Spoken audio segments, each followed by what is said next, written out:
Yes guys, nandito na yung aming order na chana parata. Ayun o. So, how much?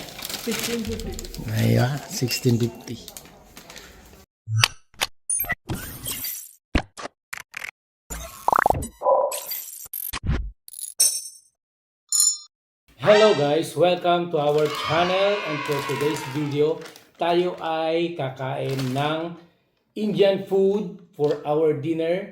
At ang tawag dito ay chana masala at may dalawang parata. At ito ay binili namin sa food court. Okay, so ang aming nagastos guys ay nasa 1650. So, try natin kung worth it ba yung 1650 para sa mga local carinderias dito sa aming lugar. Okay. So, bubuksan na natin siya.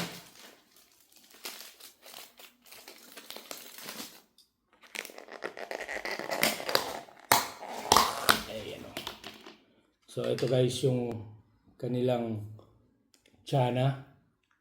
So, hindi nakakaalam guys, ang chana ay chickpeas din. Pero ang tawag nila dito sa Dubai, chana.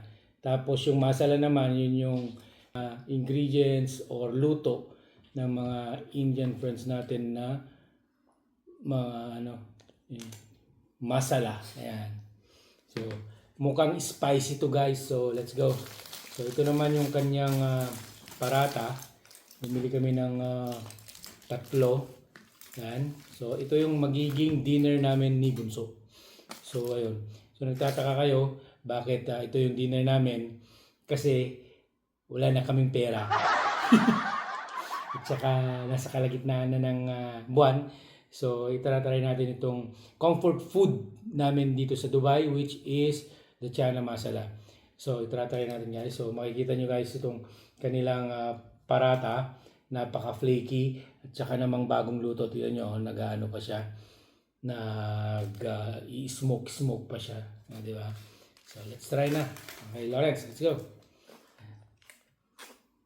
Bless us, O Lord, for the food that we're about to receive from thy most bounty, through Christ our Lord. Amen. Amen. Okay. So, first bite. Ito. So, tingnan naman yung parata. Napaka-flaky. Tapos, ilalagyan natin ng chana. Ayan. First bite. Ito yung first bite guys. So, first bite.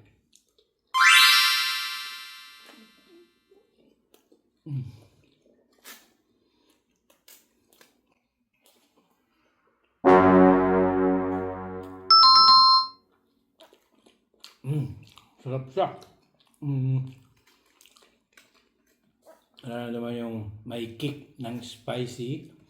Tapos yung chana, sakto lang yung pagkakaluto. Hindi ganun ka soft, hindi rin ganun ka tigas. Tapos yung kanyang gravy ay napaka savory.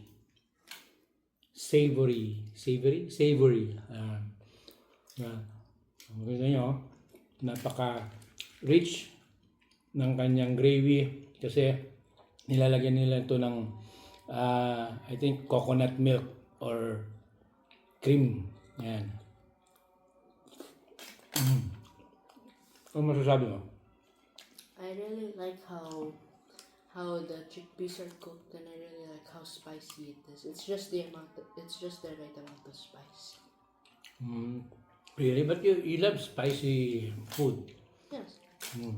And alam naman natin kapag sa Indian food, normal na yan sa kanila ang spicy food. Kaya kapag kami, nag-order kami sa Indian restaurant or any karinderya, sinasabi namin lagi, not spicy. Pero pag sinabi namin not spicy, meron pa rin medyo maanghang pa rin siya. Hindi na talaga mawawala yun sa kanila.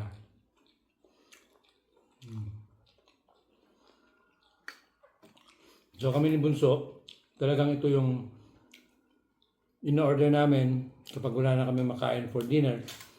Ito yung on the go dinner namin dalawa.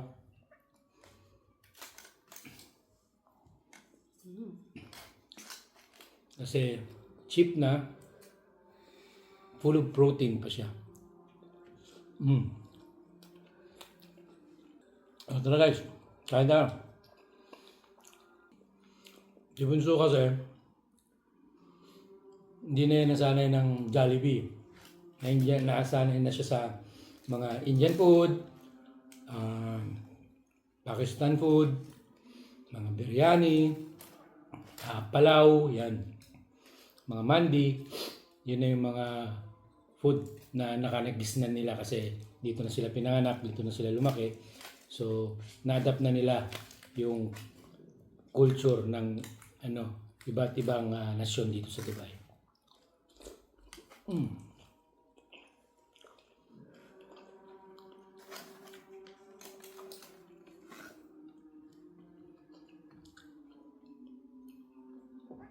So, bago magtapos tong vlog na to, i-rate namin to kung ano ang sa palagay ni Bunso ang rating ng pagkain namin ngayong araw na to.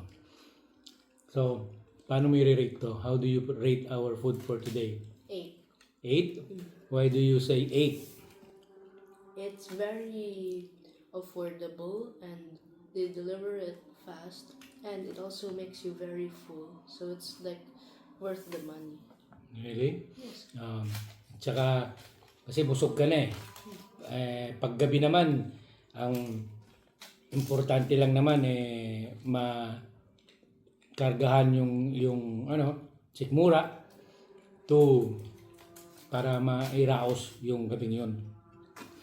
So, hindi naman natin kailangan ng fancy mamahaling restaurant para kumain araw-araw. Kailangan lang natin ay ganito. Good food, affordable, cheap, and masaya kayong dalawa, kumakain, and worth the money. So, yun lang guys. Thank you for watching. See you soon for our next vlog. Hindi na close.